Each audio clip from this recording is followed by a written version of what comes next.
Hello all of you, welcome back to my channel. मैं आज आप लोगों के लिए लेकर आ चुकी हूँ एक कलेक्टिव रीडिंग जिसका टॉपिक रहने वाला है कि ईश्वर का क्या संदेश है आपके लिए, हम ये जानेंगे। ये रीडिंग जनरल है, कलेक्टिव है।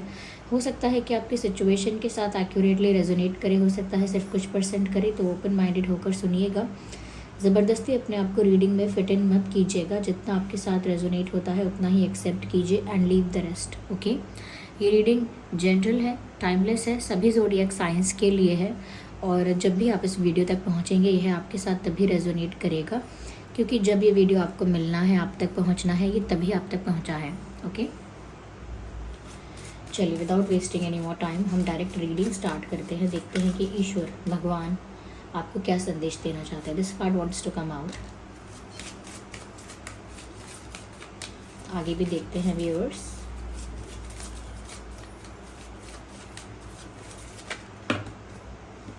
Okay, I need one card जो कि ये अनफोल्ड हुआ है।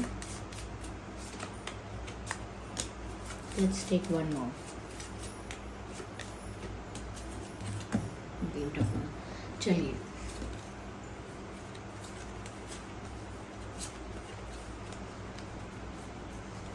okay, sacred self, supreme protection, phases and cycles, heart awakening.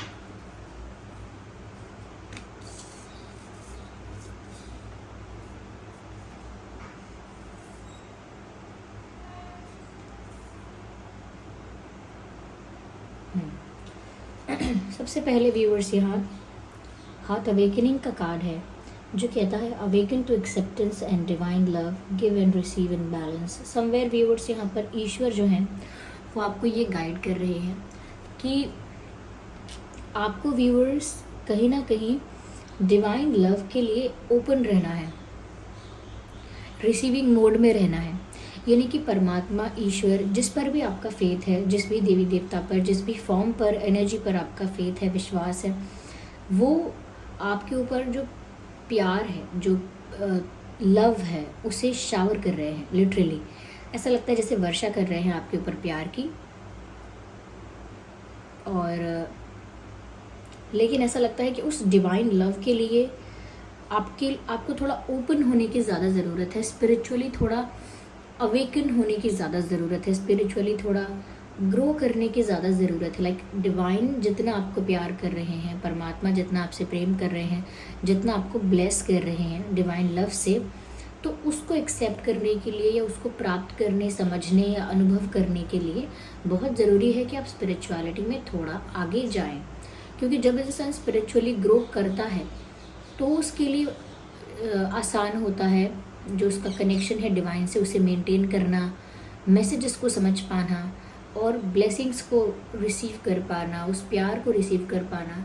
तो कहीं ना कहीं स्पिरिचुअल अवेकनिंग का इसमें बहुत इम्पॉर्टेंट रोल है। तो यहाँ पर व्यूअर्स आपको डिवाइन लव के लिए थोड़ा सा एक्सेप्टेंस में आना है। ओके, ऐसा भी लगता है यहाँ पर कि जैसे आप जो भी कर रहे हैं अपनी लाइफ में, अपनी लव लाइफ में, उसे बैलेंस में करने की कोशिश कीजिए। जब आप प्यार करते हैं तो एक्सट्रीम करते हैं, अगर आप उस पर्सन से हेट करेंगे तो वो भी एक्सट्रीम हो सकता है। तो आपको ये बहुत ज़्यादा एक थिन लाइन ड्रॉ करनी है कि आप ये बैलेंस मेंटेन करें। प्यार उतना ही करें जितना करना चाहिए, जितना वो पर्सन डिज़र्व करता है, जितना आपको उसे देना चाहिए उतना ही प्यार करें। और जब बात आती है कि आप बैलेंस्ड में सब चीज़ें कर रहे हैं, बैलेंस्ड फॉर्म में सब कुछ कर रहे हैं, प्यार कर रहे हैं, चाहे बात कर रहे हैं, तो ये सब कुछ उतना ही करिए जितना वो सामने वाला इंसान आपके लिए करता है या जितना वो डिज़र्व करता है। Don't do more than that, क्योंकि उससे क्या होता है कि आपकी एक्सट्रीम साइड बाहर आती है जो कि आपकी सोल अवेकनिंग में बाधा है। आप जब भी कुछ भी एक्सट्रीम करेंगे, चाहे वो गुस्सा हो चाहे वो प्यार हो, डिसबैलेंस हो जाएगा। और जब डिसबैलेंस होगा तो उसका पूरा अफेक्ट आपको ही होगा। तो यहाँ पर व्यूअर्स ऐसा कहा जा रहा है कि आपको हार्ट अवेकनिंग करनी है या कहीं ना कहीं स्पिरिचुअली ग्रो करना है। तो बहुत इंपॉर्टेंट है यहाँ पर कि आप अपनी लव लाइफ में बैलेंस मेंटेन करें। इमोशनल जो भी आपका एरिया है, चाहे वो माँ पिता से प्यार है, मम्मी पापा से या भाई बहन से, दोस्तों से, अपने पार्टनर से, अपने बच्चों से, किसी से भी, अपने हस्बैंड से, वाइफ से, किसी से भी, वो सब कुछ बैलेंस में करना सीखिए। एक्सट्रीम में कभी मत जाइए। एक्सट्रीम अटैचमेंट, एक्सट्रीम अट्रैक्शन, ये सब अच्छा नहीं है आपकी हार्ट अवेकनिंग के लिए, आपकी स्पिरिचुअल ग्रोथ के लिए। क्योंकि जो हार्ट ऐसे एक्सट्रीम इमोशंस को फॉलो करता है, फील करता है, नर्चर करता है, वहाँ पर रेजिस्टेंस भी है स्पिरिचुअलिटी के लिए, क्योंकि बैलेंस्ड फॉर्म में नहीं है। स्पिरिचुअलिटी में सबसे पहली, आखिरी और हमेशा की यही बात है कि आप बैलेंस्ड फॉर्म में रहिए, सब चीज़ें बैलेंस फॉर्म में कीजिए। तो यहाँ पर व्यूअर्स आपको डिवाइन लव मिल रहा है, जिस पर भी आपका फेथ है वहाँ से आपको प्यार मिल रहा है, वहाँ से आपको ब्लेसिंग्स मिल रही हैं। कहीं ना कहीं आपके जीवन में वो डिवाइन लव आ रहा है, लेकिन उसके लिए आपको ये रिक्वायर्ड चीज़ें करनी है। साथ ही साथ व्यूअर्स यहाँ पर मैसेज है फेजेस एंड साइकिल्स के लिए। तो यहाँ कहा जा रहा है, जस्ट अ सेकेंड, यहाँ कहा जा रहा है there is a beginning within every ending, illusions are revealed and released, phases and cycles. Beautiful. कहीं ना कहीं व्यूअर्स यहाँ पर संदेश है कि अगर किसी चीज़ की कोई चीज़ समाप्त हुई है, कोई चीज़ ख़त्म हुई है, कोई चीज़ समाप्त हुई है, आपकी लाइफ में कोई फेज़ एक एंड पर आ गया है, तो उसका मतलब ये नहीं है कि वो सब चीज़ों का एंड है, या वो आपकी खुशियों का एंड है, या वो आपके आपकी अच्छी लाइफ का एंड है। वहाँ पे नहीं, ऐसा नहीं है। हर एंडिंग अपने आप में एक न्यू बिगिनिंग होती है। यानी कि अगर कोई साइकिल एंड होती है, चाहे वो कार्मिक साइकिल है या कुछ भी है, कोई फेज़ आपकी लाइफ का ऐसा था जो टफ था या अच्छा था, जो भी था, जब कोई फेज़ ख़त्म होता है, कोई साइकिल एंड होती है, तो वहीं से एक नया चैप्टर स्टार्ट हो जाता है, वहीं से एक न्यू फेज़ स्टार्ट हो जाता है। तो कहीं ना कहीं व्यूअर्स यहाँ पर आपको समझाया जा रहा है कि अगर आपकी लाइफ में कुछ एंड हुआ है ना, कोई रिश्ता, कोई काम, परिवार में किसी का साथ आपसे छूट गया है, किसी की दोस्ती छूट गई, फेवरेट जॉब था आपका, कोई अच्छा जॉब था, सालों से कर रहे थे, छूट गया, कुछ भी ऐसी चीज़ें जो आप बहुत समय से कर रहे थे, या आपकी लाइफ में एक आपका आदत हो गई थी या पैटर्न बन गया था, लेकिन अब फेज़ वो कंप्लीट हो गया है, अब आप एक नए चैप्टर में एंटर कर रहे हो। तो उसके लिए कहीं ना कहीं आपको इस थोड़ा पॉजिटिव माइंडसेट रखना पड़ेगा कि अगर हर चीज़ की एंडिंग है तो फिर न्यू बिगिनिंग भी है। ओके, तो वही आपके लिए संदेश है यहाँ पर कि अगर आपकी लाइफ में कुछ एंड है तो उसमें से शुरुआत हो रही है। Illusions are revealed and released. कहीं ना कहीं अगर कोई भ्रम ऐसा पैदा होता है, इल्यूजन में अगर आप हैं किसी में कि किसी भी चीज़ का अगर आपको अजम्पशंस थे, यानी कि आपने कुछ ऐसी चीज़ें हैं जो मान के रख ली थी कि मैं मानता हूँ ये होगा, मैं मानता हूँ ऐसा है, मैं मानता हूँ, यानी कि जो चीज़ें हुई थी या नहीं हुई थी वो तो बात की बात है, लेकिन वो आपने मन में मान लिया था। तो बहुत कुछ ऐसा जो आपने सिर्फ सोचा था, सिर्फ आपने उस चीज़ की इमेज क्रिएट की थी, सिर्फ अज्यूम किया था, और या फिर मन में ऐसी धारणा रखी थी। तो कहीं ना कहीं बहुत सारी चीज़ों को लेकर आपका जो इल्यूजन है, आपका भ्रम है, वो टूटा है या टूटने वाला है या टूटेगा, या आप उसे खुद ही तोड़िए, क्योंकि इल्यूजन से बाहर आना बहुत ज़रूरी है। कुछ भी ऐसी चीज़ जो फैक्ट नहीं है, जो आपकी नॉलेज में नहीं है, जो आपके एक्सपीरियंस में नहीं है, उसको बिलीव करने का, उसको अज्यूम करने का क्या मतलब है, क्या तात्पर्य है उसका? कोई मतलब नहीं है, वो आपको ट्रैप्ड रखेगा। इसीलिए इल्यूजन्स नहीं होने चाहिए आपकी लाइफ में। या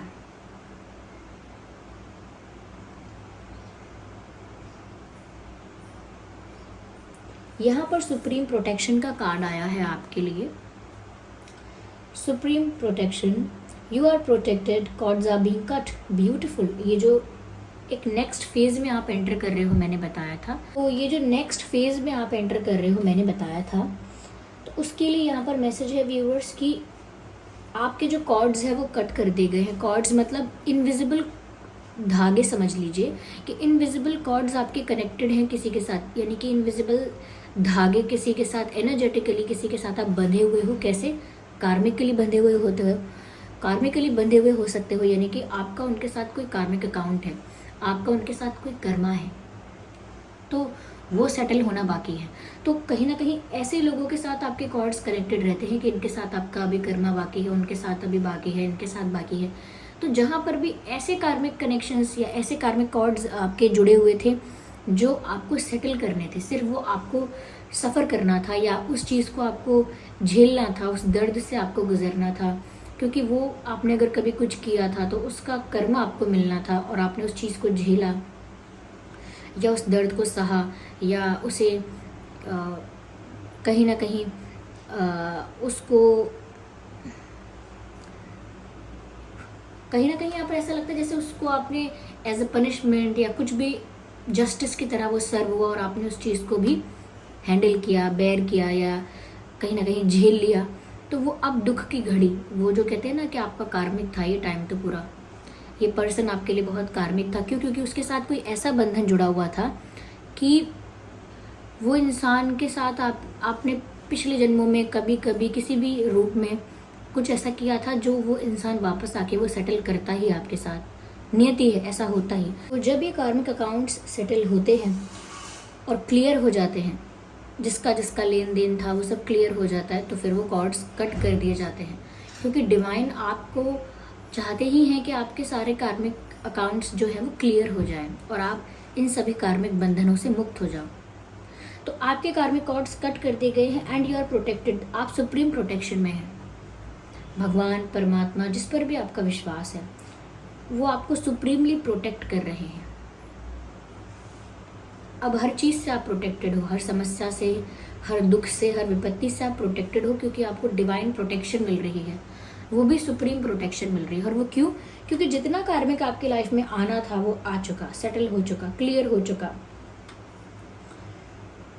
move beyond limitation and trust. तो यहाँ पर मैसेज है व्यूवर्स कि अब आप किसी भी चीज़ में सीमित नहीं है, रिस्ट्रिक्टेड नहीं है, किसी भी बंधन से, किसी भी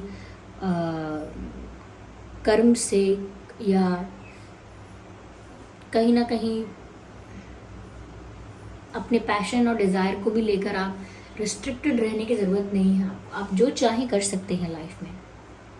जो भी लिमिट्स अगर आपके लिए सेट कर दी गई थी, या आपने खुद अपने लिए कुछ लिमिट्स सेट कर ली थी, या कुछ बंधन या कुछ लोग, कुछ परिस्थितियाँ आपके लिए एक रिस्ट्रिक्शन बन गए थे, एक लिमिट बन गए थे, एक कहीं ना कहीं आपके लिए एक बाउंड्री बन चुकी थी, उसको मुझे लगता है कि आप क्रॉस कर सकते हो बिना डरे, फियरलेसली आगे बढ़ सकते हो और जो चाहे वो प्राप्त कर सकते हो, जो चाहे वो कर सकते हो। तो क्योंकि यहाँ आप सुप्रीमली प्रोटेक्टेड हो।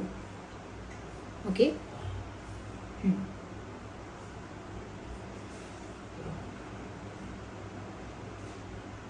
राइट।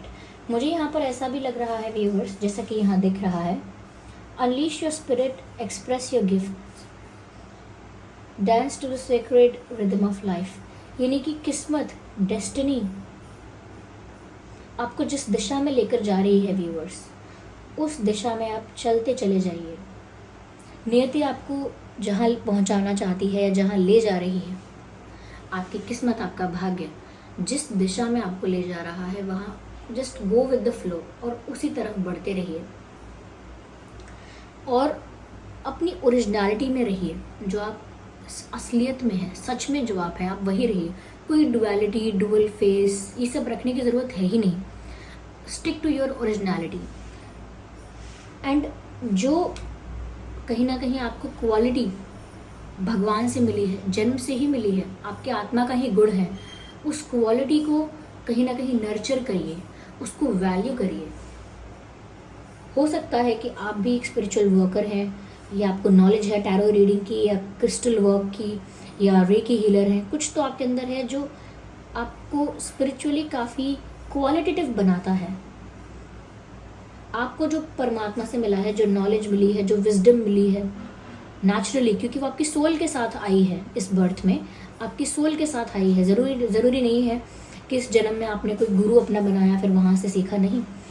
आप पिछली लाइफ में जो थे, उससे पिछली लाइफ में जो थे, तो आपकी सोल जितना सीख चुकी थी वहाँ, वो उसे कैरी करके यहाँ पर लेकर आई है। बस उसको आपको अनफोल्ड करना है, उसको आपको डिस्क्लोज करना है, आगे रखना है, वैल्यू करना है अपनी विजडम को, अपनी नॉलेज को, और वही आपकी ओरिजिनलिटी है, उससे मुंह नहीं फेरना है। Okay, soul is always sacred. आत्मा तो हमेशा पवित्र है। तो उसी ओरिजिनल फॉर्म में रहना है। या क्योंकि आप सुप्रीमली प्रोटेक्टेड हैं, कॉर्ड्स कट कर दिए गए हैं, कार्मिक अकाउंट्स क्लियर हो गए हैं। और क्लियर हो गए हैं कार्मिक अकाउंट्स, इसका मतलब कोई कार्मिक फेज, कोई कार्मिक साइकिल चल रहा था जो कि अब क्लियर हुआ है। इसका मतलब कोई कार्मिक अकाउंट या कोई कार्मिक फेज चल रहा था जो एंड हुआ है, इसीलिए आपका नया फेज, नई साइकिल स्टार्ट हो गई है। ओके, और अब आपके कॉर्ड्स कहीं ना कहीं कट कर दिए गए हैं, तो अब आप सुप्रीम प्रोटेक्शन में हैं। आउट ऑफ जो भी चीज़ आपको आउट ऑफ रीच लगती थी वो आप प्राप्त कर सकते हैं आप, क्योंकि अब आपकी कोई ऐसी लिमिट नहीं है। यहाँ पर ऐसा भी लगता है कि डिवाइन लव आपको मिल रहा है डिवाइन प्रोटेक्शन आपको मिल रही है। तो कहीं ना कहीं ये आपका आगे आने वाला फेज जो है वो बहुत अच्छा है। ये बहुत अच्छे मैसेजेस हैं, बहुत पॉजिटिव रीडिंग निकल कर आई है। ये ऐसा लगता है जिस इंसान ने मुश्किलों में अपना कार्मिक अकाउंट क्लियर किया है, बहुत टफ टाइम फेस किया है, ये कहीं ना कहीं एक ऐसे फेज से बाहर आया है जहाँ बहुत सफरिंग मिली, धोखा मिला, तकलीफ़ें मिली, फाइनेंशियल लॉस मिला, हेल्थ का लॉस हुआ, हो सकता है अपनों को भी खोया। तो जितना सफ़र करके आप बाहर आए हो उस फेज से, उतने में ही सारा कार्मिक क्लियर हो गया होगा, और तभी आपको यहाँ पर इतना ब्लेस किया जा रहा है। जैसे कोई सोल्जर वॉर जोन में लड़ाई करता है, अपना बेस्ट करता है, और उसके बाद जब घायल हो जाता है लड़ते लड़ते, और घायल होकर जब वॉर जीत जाता है, लेकिन घायल होकर जब लौट कर आता है अपने अपने कक्ष में या अपने एरिया में या अपने अपने लोगों के पास जब वो लौट कर आता है, तो वो लोग उसको संभाल लेते हैं। जैसे ही उसको संभाल लेते हैं, उसे घायल देखकर उसको ट्रीट करते हैं, उसे प्रोटेक्ट करने की कोशिश करते हैं, उसको अच्छे से अच्छा ट्रीटमेंट प्रोवाइड करते हैं, उसका नाम बहुत ऊंचा करते हैं, बहुत सम्मान देते हैं, उसको मेडल्स देते हैं, उसे रिस्पेक्ट देते हैं, और उसे अवार्ड्स मिलते हैं ढेर सारे उसकी ब्रेवरी के लिए, उसके परफॉर्मेंस के लिए। तो कहीं ना कहीं ऐसे ही एक सोल्जर यानी कि आप जब अपने उस कार्मिक अकाउंट को, उस कार्मिक फेस को टैकल कर रहे थे, डील कर रहे थे, तो बहुत घायल हुए उसमें। ज़रूरी नहीं है कि फिजिकल कोई तकलीफ हुई हो, कोई चोट लगी हो, लेकिन इमोशनली भी बहुत घायल हुए, जख्म भी बहुत आए। और जैसे ही आप उस वॉर को जीत कर, यानी उस अकाउंट को सेटल करके वहाँ से बाहर आए हो, तो आपके जो अपने हैं उन्होंने आपको संभाला है, जिनको मैं कह रही हूँ परमात्मा, डिवाइन, जो आप पर इतना प्यार बरसा रहे, उन्होंने आते ही आपको संभाला है और आपको अच्छे से अच्छा ट्रीटमेंट, अच्छे से अच्छा कंफर्ट, अच्छे से अच्छी वैल्यू, पोजीशन, रिस्पेक्ट, प्यार, केयर, सब कुछ प्रोवाइड की है, सुप्रीम प्रोटेक्शन प्रोवाइड की है। क्यों? क्योंकि अब आप उस वॉर जोन से बाहर आए हो, जीत कर अपने सारे चीज़ों को निपटा के आए हो, तो इसीलिए आपको यहाँ पर इतना वैल्यू किया जा रहा है। Okay, so this was the reading. I hope ये रीडिंग आपके लिए हेल्पफुल रही। अगर थोड़ी भी हेल्पफुल थी तो वीडियो को लाइक ज़रूर करें, कमेंट करके ज़रूर बताएं और सब्सक्राइब करें ड्रीम टैरो चैनल को। चलिए फिर मिलते हैं अगली रीडिंग में, तब तक के लिए bye bye family, bye bye angels, love you all, bye bye, take care.